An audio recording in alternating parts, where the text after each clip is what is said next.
करूँगा क्वाड्रिलेटरल के पार्ट 2 के बारे में। आप सीखोगे क्वाड्रिलेटरल के पार्ट 2 की कहानी को और इनकी स्टोरी को एक एक स्टेप आगे लेकर चलेंगे ताकि इनकी कहानी का आप अंत करोगे। और इनकी कहानी का अंत करना ही होगा क्योंकि हमें आगे जो बढ़ना है। अगर आप आगे बढ़ना चाहते हो तो इनकी एक एक स्टोरी को सीखते चलें। इनके पहले पॉइंट पे आते हैं। आज के इस एपिसोड में आपका पहला पॉइंट क्या है कि आपके पास एक फिगर बना हुआ है। वो किस चीज़ का फिगर है? आप कहोगे ABCD। आपके पास एक क्वाड्रिलेटरल दिया हुआ है, यानी एक चतुर्भुज बनाया गया है। अगर ये एक क्वाड्रिलेटरल है तो इसके दो डायगोनल आपस में ई पॉइंट पे इंटरसेक्ट करते हैं। आपने देखा AC और BD किस पॉइंट पे इंटरसेक्ट करते हैं, तब आपका जवाब होगा ये आपस में ई पॉइंट पे इंटरसेक्ट करते हैं। अगर ये इनके विकर्ण आपस में ई पॉइंट पर इंटरसेक्ट करते हैं तब आप बताइए, आपने ये कंसीडर कर लिया कि AE की वैल्यू स्मॉल a है और CE की वैल्यू स्मॉल b है और BE की वैल्यू स्मॉल c है और DE की वैल्यू आप स्मॉल d है। आपने इस वैल्यू को कंसीडर कर लिया और आपने क्या किया, एक और कंस्ट्रक्शन ऐड किया। क्या किया आपने? BD डायगोनल पे BD विकर्ण पर AP एक परपेंडिकुलर ड्रॉ किया और BD डायगोनल पे C से CQ एक परपेंडिकुलर ड्रॉ किया। क्या किया आपने? आपने किया कि H1 हाइट का आपने परपेंडिकुलर ड्रॉ किया, यहाँ पर CQ H2 हाइट का आपने परपेंडिकुलर ड्रॉ किया। अब आप आगे अगर इनकी स्टोरी को देखेंगे, हमें क्या फाइंड आउट करना है आपको बताऊं।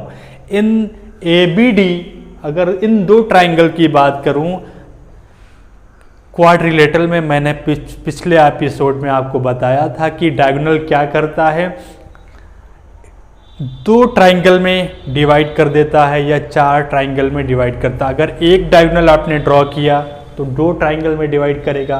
आपने दोनों डायगोनल को ड्रॉ कर दिया तो चार ट्राइंगल में डिवाइड हो जाएगा। ये क्वाड्रिलेटरल। तो बात यहाँ कर रहा था ABD की और CBD की। ABD और CBD इन दोनों ट्राइंगल की बात कर रहा हूँ और इन्हीं दोनों ट्राइंगल के एरिया का रेशियो आपको फाइंड आउट करना है। अब आप कैसे फाइंड आउट करोगे? ये तरीका आपको पहले से पता है, आपने ट्राइंगल में सीखा होगा। क्या मैं आपसे सवाल करूं कि एरिया ऑफ ट्राइंगल क्या होता है? आपका जवाब होगा हाफ इंटू आधार इंटू ऊंचाई होता है। अगर किसी भी ट्राइंगल के क्षेत्रफल का formula half into base into height होता है तो इन दोनों ट्राइंगल के एरिया का रेशियो फाइंड आउट कर सकते हैं इस फार्मूले से। ठीक है, आपने गौर किया होगा कि BD आपके पास क्या है? बेस है। ABD की बात करूं तो BD क्या है? बेस है। तो ABD में हाफ इंटू BD और हाइट क्या है? H1 हाइट है। आपने AP H1 हाइट का परपेंडिकुलर जो ड्रॉ किया था। अब बात करूं CBD की, अगर आप CBD ट्राइंगल की बात करोगे तो प्यारे दोस्तों यहाँ पर CQ जो है वो H2 हाइट का है और बेस क्या है? BD डायगोनल बेस है तो BD यहाँ पर H2। देखा हाफ और BD आपस में इक्वल है तो कैंसिल आउट होंगे कि नहीं होंगे? होंगे। तो आपके पास क्या आया? H1/H2 हाइट आ गया, यानी इनका रेशियो आपके पास आया H1/H2 हाइट आया। अब आप देखिए पॉइंट पे गौर करिए कि क्वाड्रिलेटरल में ज़्यादातर चीज़ें प्रूफ कहाँ से होती हैं? आपको बताइए कहाँ से प्रूफ होती है? आप कहोगे ज़्यादातर चीज़ें तो ट्राइंगल से ही तो प्रूफ होती हैं। ट्राइंगल का एरिया आपने निकाला, उसी से तो प्रूफ किया कि इनका रेशियो आया H1/H2। ठीक इसी तरीके से अगर आप दो ट्राइंगल इसमें कंसीडर करो, मैं बात कर रहा हूँ APE CQE, APE और CQE की बात कर रहा हूँ, APE और CQE। आप गौर से देखिए APE CQE की बात कर रहा हूँ। अगर इन दोनों ट्राइंगल में आपने देखा कि ये एंगल 90 डिग्री है और ये एंगल 90 डिग्री है, यानी दोनों ट्राइंगल के पास एक एंगल 90 डिग्री है। दोनों त्रिभुज के पास एक कोण 90 डिग्री है। और आपने ये देखा कि ये दोनों लाइनें आपस में इंटरसेक्ट करती हैं, और आपने पढ़ा है ट्राइंगल में दो सीधी लाइनें, दो स्ट्रेट लाइन आपस में जब इंटरसेक्ट करते हैं तो वर्टिकली अपोजिट एंगल आपस में बराबर होते हैं, यानी ये कोण आपस में ये कोण बराबर होगा, यानी शीर्षाभिमुख कोण आपस में बराबर होते हैं। दो सीधी रेखाएं अगर आपस में इंटरसेक्ट करती हैं तो वर्टिकली अपोजिट एंगल आपस में इक्वल होते हैं। और आपने ये भी सीखा था किसी दो ट्राइंगल के दो कोण आपस में अगर बराबर हो गए तो तीसरा कोण अपने आप बराबर हो जाएगा। ये ट्राइंगल में आपने सीखा था। अगर सिमिलरिटी में आपने क्या पढ़ा था, किसी दो ट्राइंगल के दो कोण आपस में बराबर हो गए तो तीसरा कोण तो अपने आप बराबर हो जाएगा। ठीक है, बराबर हो गया। अगर ये सिमिलरिटी में पढ़ा कि तीनों कोण अगर आपस में बराबर हो गए तो इनके साइडों का रेशियो आपस में बराबर होगा। तो अगर ये H1/H2 है तो क्या, तो ये साइड A है, ये साइड A है, ये साइड B है, तो A/B नहीं बराबर होगा। ठीक है, वैसे ही सिमिलरिटी से प्रूफ हुआ कि अगर ABD का एरिया अपान CBD का एरिया जो होगा वो H1/H2 के इक्वल होगा या A/B के इक्वल होगा। इसी तरीके से ABC की बात करूं, ABC और ADC की बात करूं तो इनका एरिया C/D के इक्वल होगा। अगर आपके पास ये साइडें दी गई हों, दोनों डायगोनल की लंबाई दी गई हो, यानी AE और EC की वैल्यू दी हो और BE और ED की वैल्यू दी है, तो आप इनके एरिया का रेशियो फाइंड आउट कर सकते हो बहुत आसानी से। क्या करना होगा, A/B C/D, ये दो चीज़ें आपको याद रखनी है। आइए अगले पॉइंट पे बढ़ते हैं प्यारे दोस्तों। बढ़ते हैं क्या, डायगोनल अगर इस क्वाड्रिलेटरल में अगर डायगोनल आपस में 90 डिग्री पर इंटरसेक्ट कर रहे हो तो क्या होगा। अगर डायगोनल 90 डिग्री पर इंटरसेक्ट कर रहे हो तो इनकी स्टोरी क्या होगी, इनमें क्या बदलाव आएंगे, इनकी स्टोरी को आगे बढ़ाते हैं। ठीक है, क्या होगा, तो यही होगा जो फाइनल प्रूफ होगा वो मैं बता रहा हूं कि आमने सामने की भुजाओं के वर्गों का योग आपस में बराबर होगा। AB² + CD² is equal to BC² + AD² होगा। जब दो डायगोनल आपस में 90 डिग्री पर इंटरसेक्ट करते हैं तो आमने सामने की भुजाओं के वर्गों का योग आपस में बराबर होता है। आइए इनको प्रूफ करते हैं पाइथागोरस प्रमेय से। आपने हर चीज़ प्रूफ करनी है ट्राइंगल से। आपने देखा ये 90 डिग्री है तो ये भी 90, स्ट्रेट लाइन है तो वर्टिकली अपोजिट एंगल इक्वल, तो इस तरीके से ये 90 डिग्री हो गया, ये 90 तो ये 90।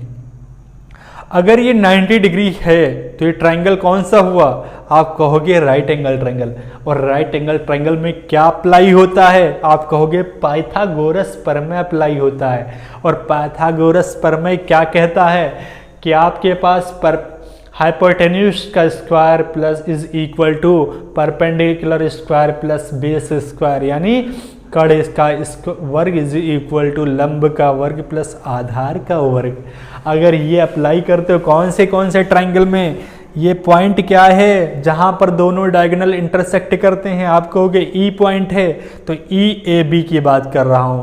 बात किसकी कर रहा हूं, EAB में देखोगे EA² + EB² is equal to AB² होगा। पहला इक्वेशन ये बना। अगर बात ट्राइंगल EBC की कर रहा हूं, EBC की कर रहा हूं, EB² + EC² is equal to BC²। दूसरी इक्वेशन बनी ये वाली। और तीसरी बात करूं अगर ECD की तो EC² + ED² is equal to CD²। अगर चौथे इक्वेशन की बात करूं ED² + EA² is equal to AD²। ये चार इक्वेशन बनी कहाँ से, पाइथागोरस प्रमेय से। अगर पहले और तीसरे को अगर आप ऐड कर देते हो, दूसरे और चौथे का योग कर देते हो, क्या आएगा? पहले और तीसरे का योग करने पर और दूसरे और चौथे का योग करने पर ये वाली लेफ्ट हैंड साइड दोनों में इक्वल आएगा। तो राइट हैंड साइड आपस में इक्वल होंगे कि नहीं होंगे? आपका जवाब होगा बिल्कुल होंगे। क्या आया? प्रूफ हुआ आमने सामने की भुजाओं के वर्गों का योग आपस में बराबर होते हैं। आइए अगले पॉइंट पे गौर करते हैं। स्क्रीनशॉट देने का मौका दिया जाएगा। अब आप स्क्रीनशॉट ले लीजिए, मैं बता रहा हूं आपको।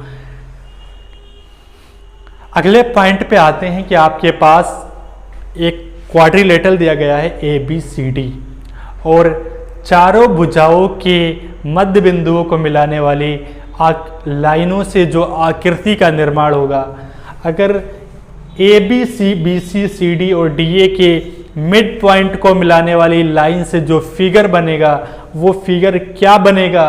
वो क्या आयत बनेगा? क्या वो समचतुर्भुज बनेगा?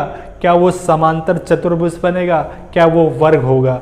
रेक्टेंगल, रोम्बस, पैरेललोग्राम या स्क्वायर होगा? ये आपको आपके सवाल में दिया जाता है कि अगर क्वाड्रिलेटरल के चारों भुजाओं के मध्य बिंदुओं को मिलाने वाली लाइनों से जो आकृति का निर्माण होता है तो उससे क्या बनता है? क्या आयत, वर्ग, समचतुर्भुज या समानांतर चतुर्भुज बनता है? ऐसे ही इनके मिड पॉइंट को मिलाने वाली लाइन, यहाँ मैं आपसे हिंदी और इंग्लिश दोनों में बात करूंगा। तो मिड पॉइंट को मिलाने वाली लाइन क्या होगी? अभी तो आप लोगों को समझाने के लिए ज़्यादातर हिंदी में बोलना ही पड़ रहा है। इसके दोनों डायगोनल विकर्ण बराबर नहीं होते। PQRS, ये बात समझ आ रही? अब आप देखिए ट्राइंगल में आपने क्या पढ़ा? अगर किसी भी ट्राइंगल के दो साइड के मिड पॉइंट को मिलाने वाली लाइन क्या होती है? तीसरी लाइन के पैरेलल होगी और आधी होगी।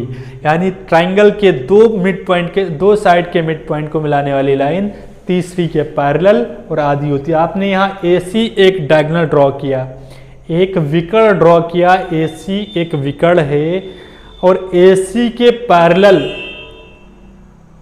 बात करूं ACD की, ACD में SR क्या है? दोनों साइड के मिड पॉइंट को मिलाने वाली लाइन क्या है? SR। तो दोनों साइड के मिड पॉइंट को मिलाने वाली लाइन क्या होगी? तीसरी लाइन के, यानी इस लाइन के पैरेलल होगी और आधी होगी। यानी ये पैरेलल है, D1/2 होगा। अगर ये D1 है तो ये D1/2 है। सेम कंडीशन यहाँ अप्लाई होगा। बात करूं अगर ABC की, तो ये P और Q BC और AB का मिड पॉइंट है।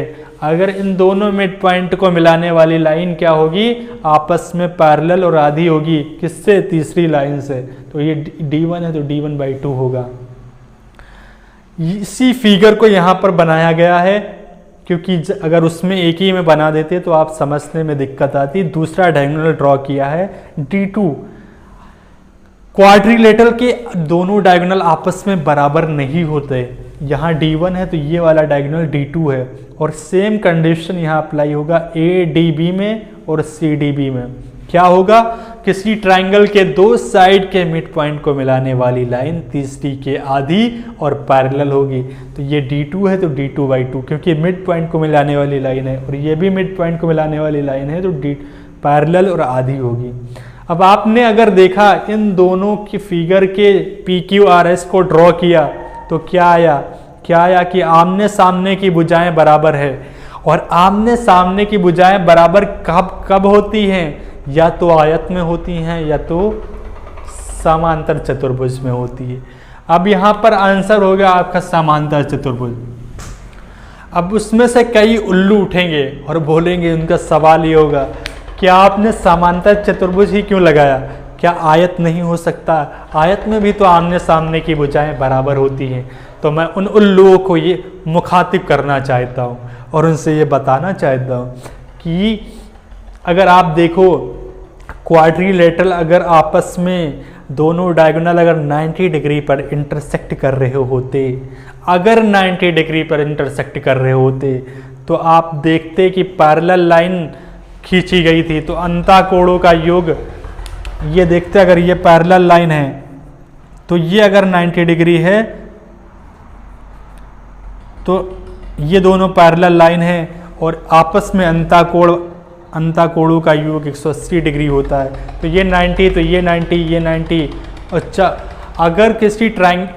अगर क्वाड्रिलेटरल के डायगोनल आपस में 90 डिग्री पर इंटरसेक्ट कर रहे होते तब जाकर आयत होता, क्योंकि आयत में डायगोनल 90 डिग्री पर इंटरसेक्ट करते हैं, यहाँ पर नहीं करते, समानांतर चतुर्भुज में नहीं करते, इसलिए पैरेललोग्राम होगा।